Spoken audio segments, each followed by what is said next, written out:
Good morning all of you.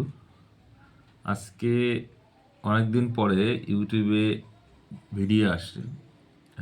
Per day তোমরা তো class পাও। আসার একটাই উদ্দেশ্য, অনেকেই মেসেজ করছো, যারা পেইডে আছো তারা তো করছে, ইভেন এমনি তো গ্রুপ আছে, হোয়াটসঅ্যাপ গ্রুপ, যেখানে উইকলি এক্সাম হয়। প্রত্যেকটা দিন সানডেতে 12টার সময় এক্সাম হয়। তো সেই গ্রুপে জয়েন্ট হতে চাইলে লিঙ্ক আমি দিয়ে দেবো ডেসক্রিপশন বক্সে, দিয়ে তোমার প্রস্তুতি কেমন আছে দেখে নেবে। মাঝে মধ্যে নোটসপত্রও দিয়ে দিই বা কোনো কিছু পেলে দিয়ে দিই। এবার বক্তব্য হচ্ছে কেন আজকে আসার উদ্দেশ্য এটাই যে মাতামাতি চলছে তো অনেক কিছু নিয়ে, অনেক কিছুতেই মাতামাতি চলছে। কি মাতামাতি? যে পরীক্ষা কবে হবে, পড়াশোনা থেকে ডিটাচ হয়ে যাচ্ছি, পড়াশোনা করতে আর মন চাইছে না। মন না চাই জোন খাটোকে মাঠে, ডাইরেক্ট বলবো। কেন জানো? ব্যাপারটা হচ্ছে চাকরি পেতে গেলে তোমাকে ধৈর্যের পরীক্ষা দিতেই হবে। সে আমার ক্ষেত্রেও হয়েছিল। আমরা 2020 ফর্ম ফিল আপ করি, তো দুর্যোগ আসে। কি দুর্যোগ? Corona, COVID-19. তো আমাদেরকেও 2 বছর 3 বছর ওয়েট করে তারপরে 23-এ কিন্তু আমাদের জয়েন্ট, 23-এ মিডিলে। তাহলে সেই জায়গায় দাঁড়িয়ে ধৈর্য আমাদেরকেও ধরতে হয়েছিল। তারপরে আমাদের আগে যে ব্যাচটা এসেছিল তাদের অবস্থা তো শুনেছ। কিছুজন জয়েন্ট হয়েছিল, তারপরে গিয়ে তাদের আর অন্যদের একটা না দুটো ইনক্রিমেন্ট তারা কম পায়, তাদের জয়েন্ট হয়েছিল। তাই তাদের কতটা ধৈর্য ধরতে হয়েছিল। চাকরি পাওয়ার পরে লোকের কাছ থেকে শুনতে হয়েছিল, সেটা তোমরা চাকরি পাওনি, তোমরা তো ভুয়ো বলেছো, চাকরি টাকরি হয়নি, এমন কথাও শুনতে হয়েছিল। কিন্তু তারা কিন্তু চাকরি করছে আজকে। তো ধৈর্যের পরীক্ষা তোমাকেও দিতে হবে। যেভাবে হোক চাকরি যারা প্রার্থী থাকে, কখনো কখনো অনিষ্ট হয় না, তখন তাড়াতাড়ি বেরিয়ে যাওয়া যায়। তো এখন যে মেন ইস্যুটা উঠে এসছে সেটা হচ্ছে ওবিসি।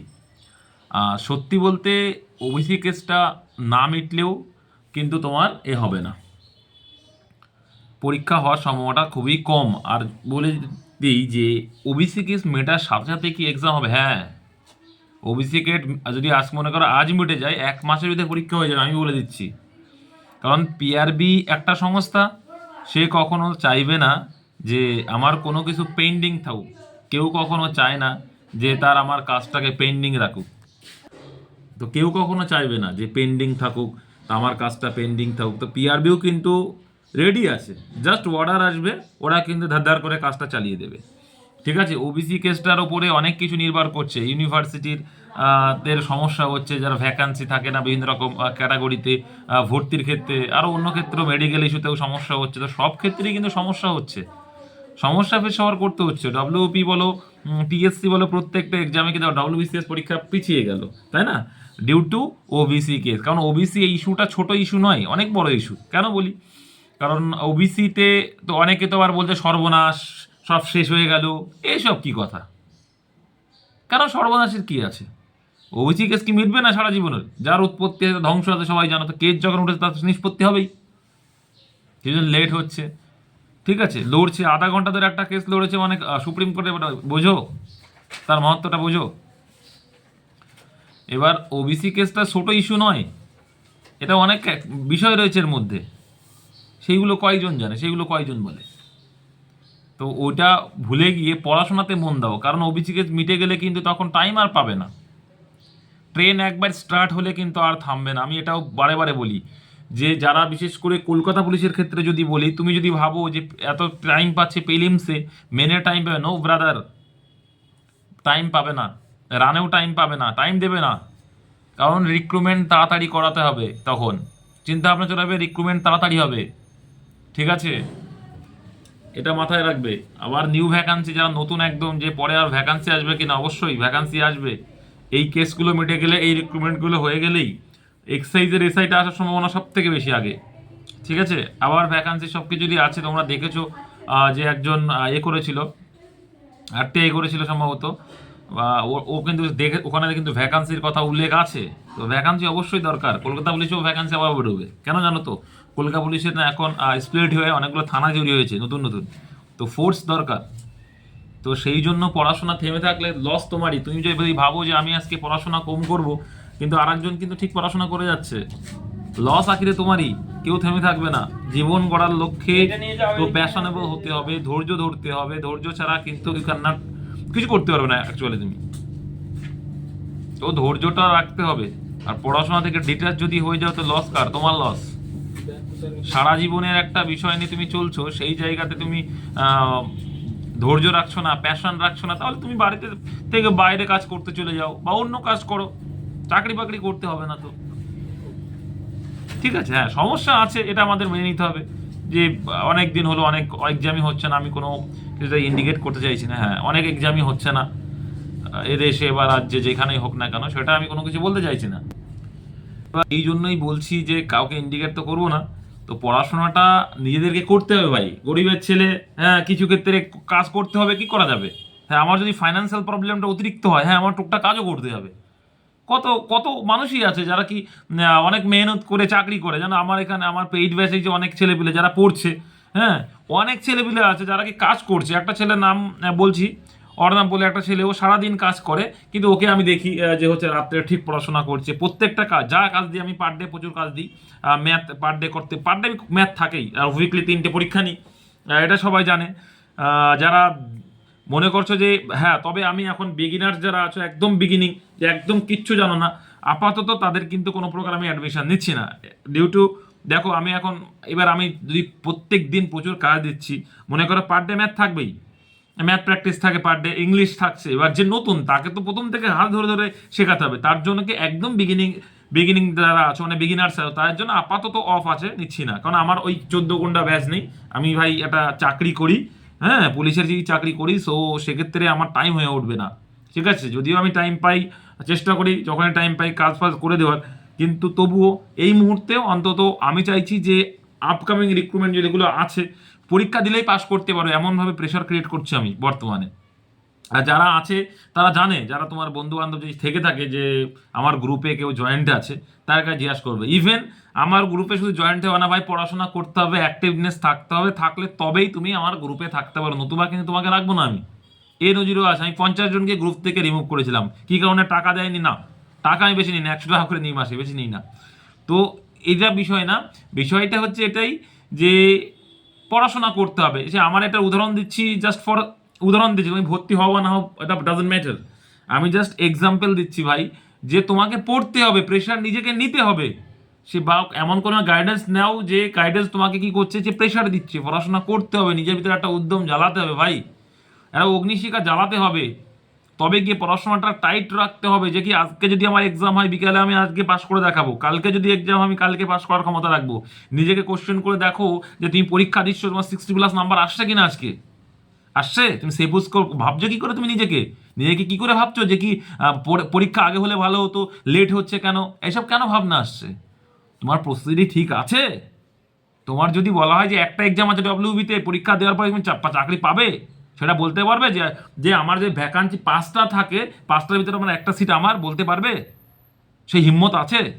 সেই হিম্মত যদি থাকে তখন কোশ্চেন করবে দাদা পরীক্ষা কখন হবে বা কিছু। যদি না থাকে তাহলে বললো ভাই নিজের জায়গাটাকে শক্ত করো, সেই কথাটা বলার জায়গা তৈরি করো। ঠিক আছে, পরীক্ষা হবে, আবার বলছি পরীক্ষা হবে, কয়েকদিন লেট হচ্ছে হয়তো, কিন্তু ওবিসি কেস মেটার মাসখানিকের মধ্যে কিন্তু এক্সাম হবে। আর যারা বলছে এই মাসে এক্সাম হবে, ওই মাসে এক্সাম হবে, এই ডেটে এক্সাম হচ্ছে, ভাই সব ভুয়ো, এখন ডাইরেক্ট বলছি সব ভুয়ো, সব এক্সপেকটেশন রাখছে, সব এক্সপেকটেশন, কিচ্ছু না। কারণ ওবিসি কেস না মেটা পর্যন্ত কোনো রাইফাই দেবে না। ঠিক আছে, আর ওবিসি কেস মিটে যাবে। এবার যদি সরকার কর্তৃপক্ষ থেকে ওবিসি কেস না মেটেও পরীক্ষা নিয়ে নেয়, কিন্তু রেজাল্ট প্রকাশ করতে তো সমস্যা হবে, এটা তো বুঝতে হবে, তাই না? আর ওবিসি কেস এবার তারা কি করবে, যে ওবিসি সংরক্ষণ যেটা হয়েছিল সেটা কি ওবিসি রাখবে বা না রাখবে, অনেক কিছু বিষয় এর ভিতরে লুকিয়ে আছে জানো তো। যে আপকামিং যেগুলো ভ্যাকান্সি বেরিয়ে গেছে তার উপরে ইম্প্যাক্ট করবে না তারপরের থেকে করবে, সমস্ত বিষয় যখন আসবে তারপরে তো তোমার রেজাল্ট আউট হবে। আমরা কেপিএসআই এর রেজাল্টটা আউট হয়নি, 1 বছর হতে চললো, 28শে জানুয়ারি এক্সাম হয়েছিল কেপিএসআই এর, 1 বছর হতে চললো। সবাই ব্যতিব্যস্ত হয়ে রয়েছে, জেল পুলিশ কবেই হয়ে মানে ভ্যাকান্সি বেরিয়ে রয়েছে, ফর্ম অ্যাপ্লাই হয়ে রয়েছে, সবাই ব্যতিব্যস্ততার মধ্যে, সবাই কিছুর মধ্যে আছে, কিন্তু তোমার এর ভেতরে লড়তে হবে। ঠিক আছে? আর আমি বলবো যাদের হাইট আছে তারা একেবারে থেমে থেকে অল্প বয়স যদি হয়ে থাকে এসএসসির জন্য তৈয়ারি করবে। ডব্লিউপি এসএসসি প্রায় সেম, ঠিক আছে? এই প্রায় সেম, জাস্ট ইংলিশটাকে একটু জোর দেবে, ঠিক আছে? আর হিন্দি যদি জানো তো খুব সোজা, ব্যাকরণটা একটু প্র্যাকটিস করলে হয়ে যায়। হ্যাঁ, আহামরি কঠিন আসে না ওখানে, ম্যাথটা একটু থাকবে কিন্তু পেরে যাবে। তাও সেইভাবে প্রস্তুতি নাও নিজেকে, বুঝতে পারলো? ফোর্স লাইনে আসছো, পড়াশোনাটা ঠিকঠাক হচ্ছে না, জজবা নেই হে ভাই, হিম্মত নেই হে, ডর যাতে হো, প্যাশন নেই হে, তো নৌকরি কেউ ढूंढ रहा है भाई? चाकरी पेते गेले, फोर्सेस चाकरी पेते गेले जिगड़ा होना चाहिए भाई। अगर जिगड़ा है तो आओ भाई, ऐसा सिचुएशन फेस करना पड़ेगा, हर लोग रहेगा, आप अकेला पड़ जाओगे उसका, अंदर से आपको दिमाग लगा के धीरज रख के वहां से निकल जाना है। ওই জায়গা থেকে তোমাকে বেরোয় আসতে হবে। এমন এমন সিচুয়েশন হবে পুলিশে বা হচ্ছে যে কোনো ফোর্সে যাও না কেন, পুলিশেও হয় এমন সিচুয়েশন ফেস করেছে আমি নিজে, তার জন্য বলছি। অনেক জামায়াত হয়ে যায়, ভিড়ভাট্টা হয়ে যায়, সেইখানে তোমার বুদ্ধি ধৈর্য দিয়ে তোমাকে বেরোতে হবে। তখন কিন্তু তুমি ডিটাচ হয়ে যাচ্ছ, সেই দিমাগ করলে হবে যে এর ভিতরে আমার ডিটাচ হয়ে যাচ্ছে, আমি এর ভিতরে পড়ে থাকবো, ছাতু হয়ে যাবে, বুঝতে পারলে? তো এর জন্য বলছি ভি প্যাশনেট হও, পড়াশোনার প্রতি মনোযোগী হও, আর নিজেকে ধোকা দিও না, ঠিক আছে? দুনিয়ার সব থেকে ধোকা হচ্ছে নিজেকে ধোকা দেওয়া, নিজের বিবেককে ধোকা দেওয়া, ঠিক আছে? কনসায়েন্স, নিজের কনসায়েন্সের কাছে কিন্তু কখনো ধোকাধারি করো না। আজকে নিজের কনসায়েন্সকে তুমি ধোকা দেবে তো সারা জীবন তোমার কনসায়েন্স তোমাকে ধোকা দেবে। নিজের বিবেককে ধোকা দিচ্ছ মানে তোমাকে সারা জীবন তোমাকে ধোকা দেবে। নিজের বাবা মার স্বপ্নটাকে ধোকা দিও না, তারা স্বপ্ন দেখছে, ঠিক আছে? তারা সময় দেবে বোঝালে। অনেক বাবা মা হতে পারে যে আর কতদিন, গ্রামের দিকে এটা হয় যে আর কতদিন হবে, আর কবে হবে, এরকম হয়। আমার সঙ্গেও হয়েছে, আর একজনের সঙ্গে হয়, তোমার সঙ্গেও হবে, এগুলো হয়, সবার হয় না, কিছু লোকের হয়, যারা দুস্থ ফ্যামিলি থেকে আজ আর কবে কতদিন ধরে আর পড়াশোনা করবি। কিন্তু তাদেরকে বোঝাতে হবে না যে বাবা আমি চাকরি পাবোই, এবার পড়াশোনা করছি, এমনভাবে করছি যে এই পরীক্ষা হওয়া মাত্র আমি চাকরি পাবো। তারা কখনো চায় না যে সন্তান আমার মাঠে খেটে মরুক, সবাই চায় একটা চাকরি পাক, ঠিক আছে? সম্মানটা তাদের উঁচু হবে, তারা জানে। তো সেই জায়গাটাকে নষ্ট করো না। ডিটাচ হচ্ছ, এই ডিটাচ পিটাচ করা আউট হয়ে যাও, ডিপ্রেশন আমার আমার কাছে আবার ভালো মেসেজ আসে, জানো তো, যে স্যার আমার গার্লফ্রেন্ড চলে গেছে। সালা তো গার্লফ্রেন্ড যাবে না, কার গার্লফ্রেন্ড যাবে? তুই কি করিস? তুই করে কথা বললাম, কিছু মনে করো না। তুই কি করো? না গার্লফ্রেন্ড থাকবে? তুমি একটা কথা ভাবো তো, তুমি তোমার বোনকে, তুমি তোমার কোনো গরিব, মানে গরিব বলতে গরিব বলছি না, মানে কোনো অপ্রতিষ্ঠিত ছেলে, মানে প্রতিষ্ঠিত নয়, কোনো কিছু করে না, তার সঙ্গে দেবে? তুমি তো শালা গুটকা খাওয়ার পড়াশোনা কি বুঝবা তুমি? চাকরির কি বুঝবা? আমি চাকরি পেয়েছি বলে এইসব কথা বলছি না, এবার চাকরি পেয়েছি বলে বলছে না।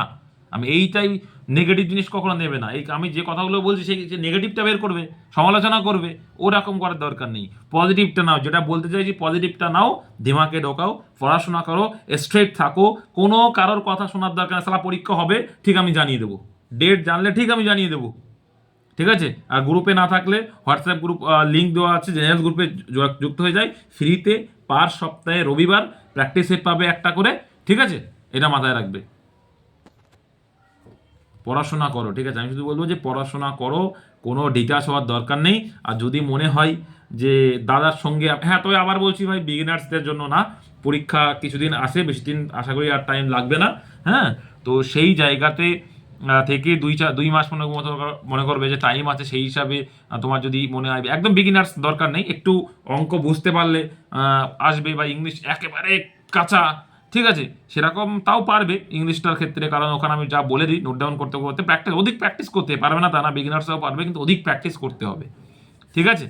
তো কন্ট্যাক্ট করতে পারো, হোয়াটসঅ্যাপ গ্রুপের তো লিঙ্ক দেওয়া থাকছে, ওখানে গিয়ে গ্রুপ অ্যাডমিন মিশন খাকি যে গ্রুপ অ্যাডমিন আছে তাকে মেসেজ করবে, মানে আমার কাছে মেসেজ করবে ওটা হোয়াটসঅ্যাপে, আমি বলে দেবো ভাই কীভাবে জয়েন্ট হতে। সিম্পল মেথড, মান্থলি 100 টাকা নিই, আর হচ্ছে অ্যাডমিশন ফি 200, আমি বলে দিলাম, কোনো অসুবিধা নেই, আমি এখানে বলে দিলাম। কিন্তু হ্যাঁ ভাই, এই অ্যাডমিশনটা এখন আছে, পরে নাও থাকতে পারে, কারণ আমি বিজনেস তো না, আমি চাইছি যে একটা এনভায়রনমেন্ট তৈরি করার, ঠিক আছে? মাত্র 100 টাকা নেওয়ার একটাই উদ্দেশ্য, যা তোমরা ইনভলভ থাকো পড়াশোনার মধ্যে, এর জন্য আর কিছুই না। আর ওই যে পড়াশোনা না করলেও কিন্তু অ্যাক্টিভ থাকতে হবে, পড়াশোনা করতে হবে, পরীক্ষা পার ডে দিতে, যা দেবো পরীক্ষা, সেই পরীক্ষা তোমাকে দিতে হবে। আমি নাম্বার দেখি কে কত পাচ্ছে বা ইমপ্রুভমেন্ট হচ্ছে কিনা, ফোন টোনও করি মাঝে মধ্যে, ঠিক আছে? যখন সময় পাই আমি চেষ্টা করি যে তোমাদেরকে চাকরি পাওয়ানোর, ঠিক আছে? আমি ওরকম টিচার নয় যে 100% এবার চাকরি পাইয়ে দেখাবো, ওটা কি কথা? 100% কখনো কোনো কিছু সম্ভব? চাকরি পাওয়ানো সম্ভব 100%? বোকা পেয়েছো আমাদেরকে। ঠিক আছে, এই পর্যন্তই থাকলো। পড়াশোনা করো ভাই, আবার বলছি পড়াশোনা করো। জীবনটা তোমার নিজের, তোমাকে লড়তে হবে, তোমার পাশে কেউ থাকবে না। আজকে সমালোচনা করছে যে, সেও তোমার পাশে থাকবে না, কিন্তু তুমি চাকরি পেলে সে তোমাকে তেল মারতে আসবে, দেখবা। ঠিক আছে, যাই হোক, জয় হিন্দ, বন্দে মাতারাম।